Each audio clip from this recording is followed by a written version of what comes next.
Hello everyone, my name is Shane, my online name is Lanzer, and today I'm going to show you a $20,000 capital release from Bitconnect. I started this journey 120 days ago, 4 months, and at the end of those 4 months, Bitconnect advertised that it would release back the capital that was originally invested. Today I'm going to show you that the capital of $20,000 was released back.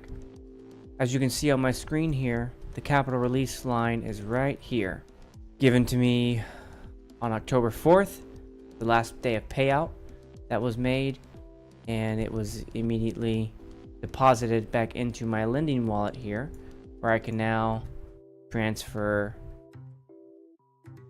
$20,000 out of my lending wallet. But as you can see, here's the $20,000 I originally invested 4 months ago, and it has been returned back to me.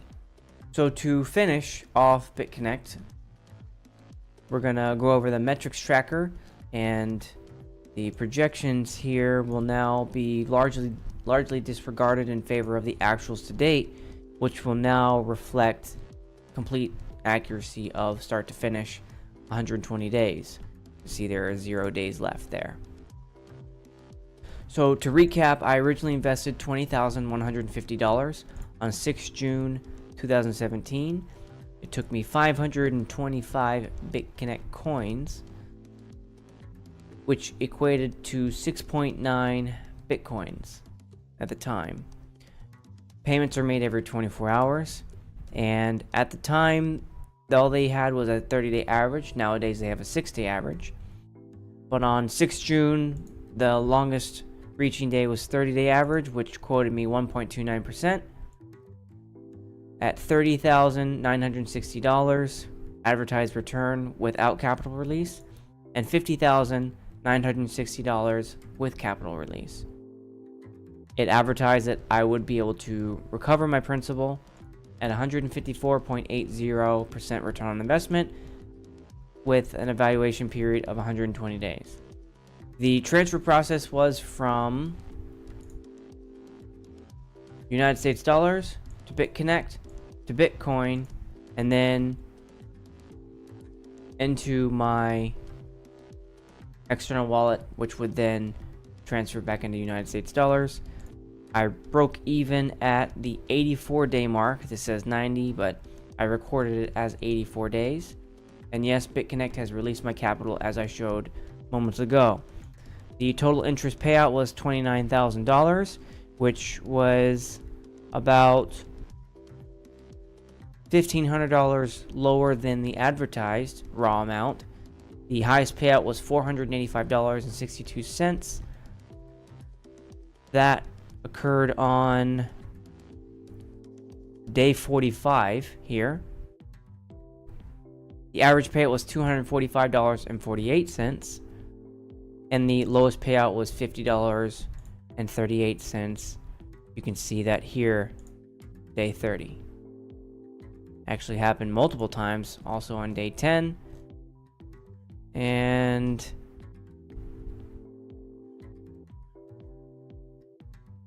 day 83 and day 90 and pretty much day 98. It was only a cent higher, sort of day 104, and also day 109. So the process that it would take from United States dollars back in the United States dollars took $558.61. So overall, it's a pretty good fee rate for $30,000. The average fee incurred was $20 per sprint from taking it out of the lending wallet all the way to bank account. And the average fee rate was 2.09%. I find that very acceptable.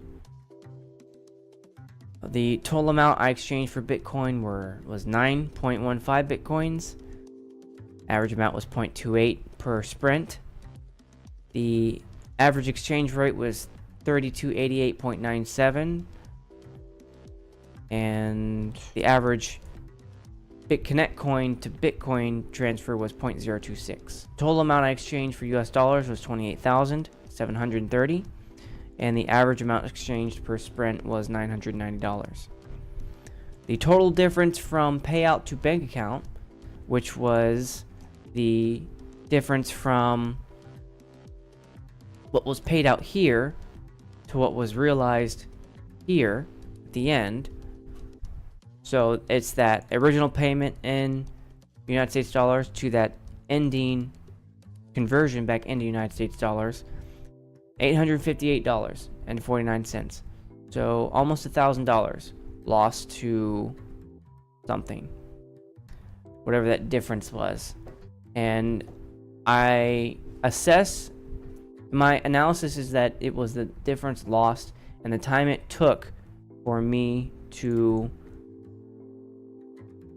put it in my lending wallet to when I exchanged it back into my bank account.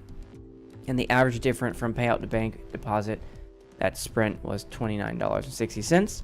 The average interest rate was 1.22%, which is trailing acceptably behind 1.29%.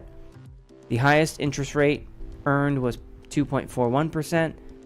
The lowest was 0.25%, and the average interest rate with the volatility software only was 0.97%. If you recall, the $10,000 tier gave me a 0.25% guarantee every day, which was the reason why you saw on this 0% day here, normally I would have received $0, but because I was in a tier where I was guaranteed 0.25%, that 0.25% of $20,000 is $50.38.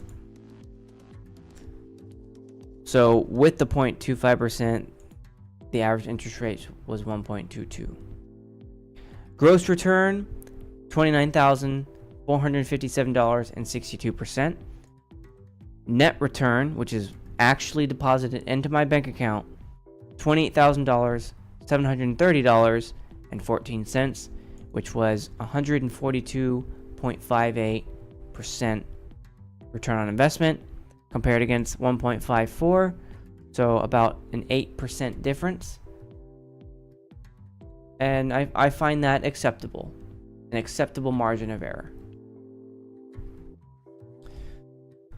Looking at some graphs here, you can tell that the interest payouts were all over the place. Up, down, high, low, middle ground. There was no pattern that I could discern, no rhyme or reason to it. It was the interest payout was paid out per day, and it truly was a variable interest rate. Conversely, the return on investment and the average interest rate, after the large dip in the very beginning, about day 7, day 13, the average interest rate had a slight dip there, and then by day 43 it was fairly even until day 120. My Woodlands invest in Bitconnect coin again is now very likely on the right hand side, and it's very likely because at the end of the day, Bitconnect coin advertised 1.29%. It yielded 1.22%. The return on investment was 154.8 advertised, and it yielded 142.58%. It's on the right hand side of the very likely, and that's because there were a number of questions about Bitconnect that were never answered, and I was not able to understand properly, which is notable to consider whenever you are considering to invest in Bitconnect, primarily because number one is no one has still ever seen the trading bot, which is the chief valuation of Bitconnect coin and Bitconnect. The valuation of Bitconnect and the reason why people use it isn't because of the exchange, because without the trading bot, Bitconnect coin would be like every other altcoin. And what increased the value of Bitconnect coin was because of Bitconnect's lending program. not because of the inherent value within Bitconnect coin. So no one ever saw it. I still haven't seen it, and there's not much known about it. So where does the referral value come from? I still haven't seen where that comes from. Why is there a difference in payout to USD transfer? I am unsure, but I believe it comes from the difference in exchange rate from when the payout initially occurs to when the deposit is transferred into United States dollars into an external wallet. Why is the process payout United States dollars, transfer to Bitconnect coin, transfer to Bitcoin, transfer to external wallet, and then back in United States dollars? Don't know. How is the conference being paid for by Bitconnect coin? Don't know. How do payouts occur when trading bot has experienced 0% yields? So even though the trading bot failed on a number of days completely, I was still guaranteed a 0.25%. And where did that money come from? It didn't come from the trading bot. So not sure, and that's what I put, unknown. And sometimes there were odd deductions. It happened more regularly towards the end when you would see these unknown cent deductions, but in the beginning it happened a little bit as well. Cent deductions, cent deduction, cent deduction. Why? I believe it was because Bitconnect coin was rounding down in all cases. But what happened to that lost value? Because I did not receive it. And then Crypto Girl's interview with Mr. Satish. A reasonable person would find Mr. Satish's answer as unnecessarily vague, which introduces unnecessary skepticism about the operations of Bitconnect. So here on the left were the questions that I wrote down. Most of them were word for word, as much as I could. In some cases, I had to paraphrase a little bit because otherwise the answer was difficult to understand. Will you ever show the training bot or give screenshots? And his answer started with, for privacy reasons. For privacy reasons, we are not disclosing anything about last night when we showed the logic behind the training bot. So two things is, one, he quoted privacy reasons. Maybe that's a language barrier, or maybe he truly means that the privacy of the trading bot. We are not disclosing anything about last night. So he seems to have implied that the night before they did show the logic behind the trading bot. And the other videos I saw were people who did show up for that event. None of them mentioned anything about the trading bot. In fact, a few of them mentioned they still hadn't seen it. So I don't know what that reference was for. So would you ever show the trading reports like Control Finance does? And I'm quoting here, the system is going to add more currency in the trading platform and volatility software. At that time, the system will give out some information about how the volatility software is working behind the scenes. More information to come at that time. Okay. Whenever at that time is, then we'll know. What will take place at the October event? Will we meet more of the Bitconnect team there? The developers not coming, they're from all over the world, but we will see they might come.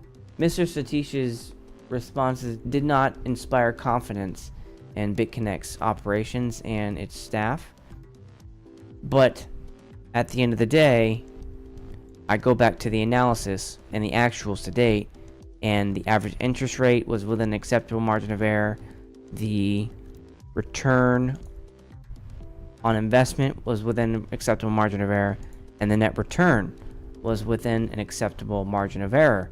So despite the skepticism introduced in the inner mechanism of Bitconnect coin and what it runs on, Bitconnect lending program itself held up to scrutiny within this 120-day evaluation period. Now, I cannot say what will happen in the future. I don't know if it will continue to do that, but for my analysis, I found that the advertised rates promoted by Bitconnect was within a reasonable margin of accuracy at the conclusion of the term length. That's everything I have for this video. Have a great day. Goodbye.